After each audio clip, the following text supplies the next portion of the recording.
Hello everyone. So today we are going to derive Lorentz field or local field or internal field of dielectrics inside a parallel plate capacitor. So this lecture will be divided in three parts. First we will discuss about in lecture 1 we'll discuss about what is Lorentz field, and then in lecture 2, we will derive this lecture field, some half part of it, and then lecture 2, later half of derivation. So derivation part 1 in lecture 2 and derivation final part in lecture 3. So now why I'm dividing this into three parts, because there are numerous concepts which will come into it. So if it comes in exam to derive, we don't have to write all the things which I'm showing you here, all the derivation, small side notes also, all silly doubts which we have in mind, which we don't ask, all everything will be cleared. But while we write that, we have to skip those as side notes. So when I'm going to derive this, I'll also inform you that which part you can skip to write in exam, skip writing in exam. Okay. So before starting Lorentz field, let us recall what is a dielectric, right? A dielectric is a bad conductor. It's an insulator basically, but we call it dielectrics because it is used to store charge. Basically, its application is storage of charge. Why we can use it to store charge? This is their application. This is their property, bad conductor. Application is storage of charge. Now, why we can store charge? The reason is, see, bad conductor means electrons are very tightly bound to the nucleus. Electrons revolving on the nucleus are very tightly bound. They cannot be easily knocked out of the system. So when we provide some electric field to this kind of system, electric field when we apply means there must be one positive side and one negative side. Then what happens? This electron does not move out of the system, rather they becomes elliptical in nature. Previously it was circular, now say it will become uh, elliptical in nature. Electron will move to which side? Positive side more. Electron cloud will move towards the positive. Obviously they're revolving around nucleus, no doubt in that.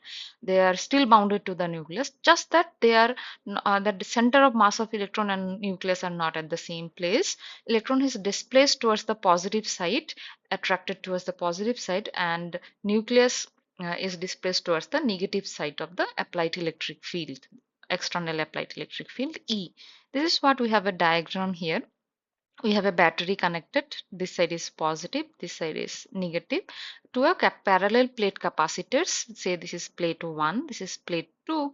In plate 1 we have positively charged and plate 2 is negatively charged. If we place a dielectric in between them, then obviously what will happen? Dielectric means bad conductor. Electrons will revolve around nucleus in an elliptical orbit, so left side will become electrons positive, right side will have negative. So let me use a different shade so that you can see better, right? Yes. So again, so left side negative. Why? Because plate 1 is positive, so negative electrons will come to the left side and positive will go to the right side. So positive I have denoted with a red symbol here, negatives with blue. Okay. So like this, all this right side red bulbs, red dots are positive and left side ones are negative. Now, while you see this positive and this negative, they will cancel. This positive and this negative will cancel. This positive and this negative. So in between whoever positive and negative charge at this place, they will kind of cancel out each other by the adjacent dipoles. These are dipoles because now you can say this positive and negative are separated with from one another. We call it dipole. A dipole is nothing but separation of charges. Now, but the who will cancel this negative on left, because no one is there to cancel. Right side positive, no one to cancel. Right side positive, no one to cancel them. So the boundary of the dielectric on left hand side will be negatively charged, but no one to cancel them, but in between whoever is there, they will cancel out each other. Right side extreme boundary also, no one to cancel, so they will become positively charged. So this is why when we talk about dielectrics, most of the time we deal only about the charge on the boundary, because inside the dielectrics they kind of cancel out each other. It is an approximation, obviously, not an practical 100% uh, fact case approximation. In physics, we take a lot of approximation, so we only take care of the boundary charge of dielectrics. Now, Lorentz field, the scientist Lorentz, what it did is wanted to know what if we have a molecule inside the dielectric, say A, inside the dielectric we have a molecule. This dielectric is a three-dimension, although it is looking like an rectangle, it is not, it is a three-dimensional dielectric, okay? So obviously in three dimension, then this molecule, what is the field experienced by this dielectric? That field is called Lorentz field, internal field or local field. Why the name? Because we are finding the field in terms of a molecule inside, local to the dielectrics. That is why we call it local field or internal field, or by the name of the scientist who derived this, called Lorentz field. Okay, so these are the names. So what is local, internal, or Lorentz field? It is a field experienced by a molecule inside the dielectric when it is placed inside an electric field or placed inside a charged capacitor. So now when we place inside a charged capacitor, you must understand that there is an electric field acting on the dielectric, because left side is positive, right side is negative. So this electric field is going from positive to negative. If we consider that inside whoever are there, they're kind of cancelling out each other, this positive and negative, only boundary charge remain, then there is another electric field from positive to negative of the boundary of dielectric. So let us call this is E1 and this is E2.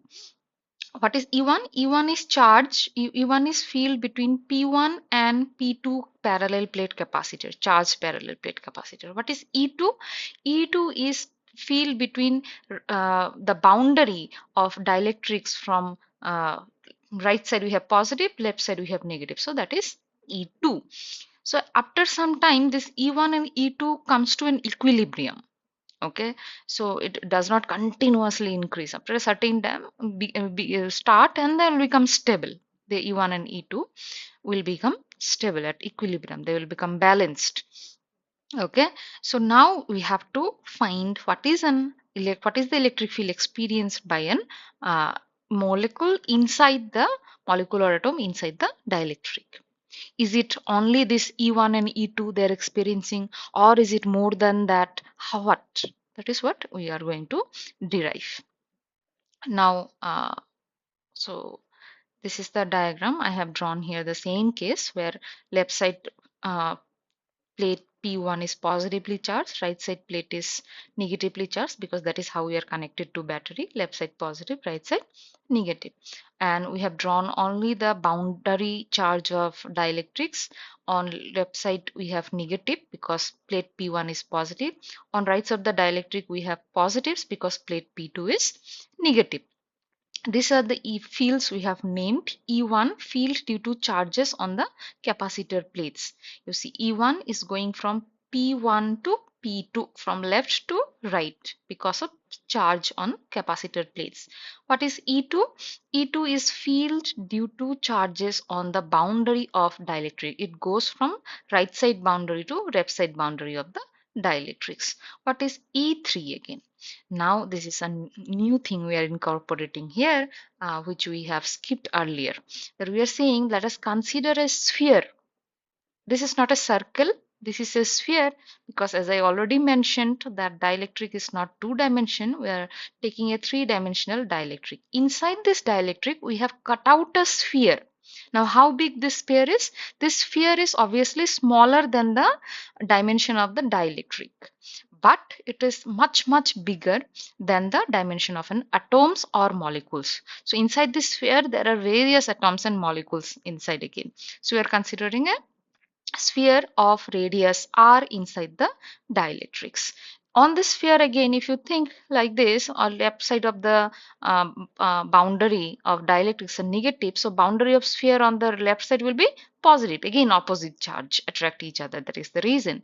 Similarly, on right side of the sphere, the bounded charge on the dielectrics are positive, as you can see. So the right side of the sphere will be negatively charged like this. So positive negative, the continuously it will happen. So we are only taking the boundary charge of the sphere again. So we are taking field due this is field is E3, field due to charges on spherical cavity. This is a cavity hollow sphere like boundary only we are considering. So it again E3. E3 again positive to negative. Left side is positive, right side is negative. So this is E3 due to spherical charge on the surface of spherical cavity. Now one last charge, that is E4. It is last electric field is E4. This is called field due to dipoles inside the cavity. Inside the cavity, as I mentioned, the radius r of the sphere is bigger than atoms and molecules, so there are many atoms and molecules inside again. So because of them also there will be an electric field which will be experienced by an atom or molecule A.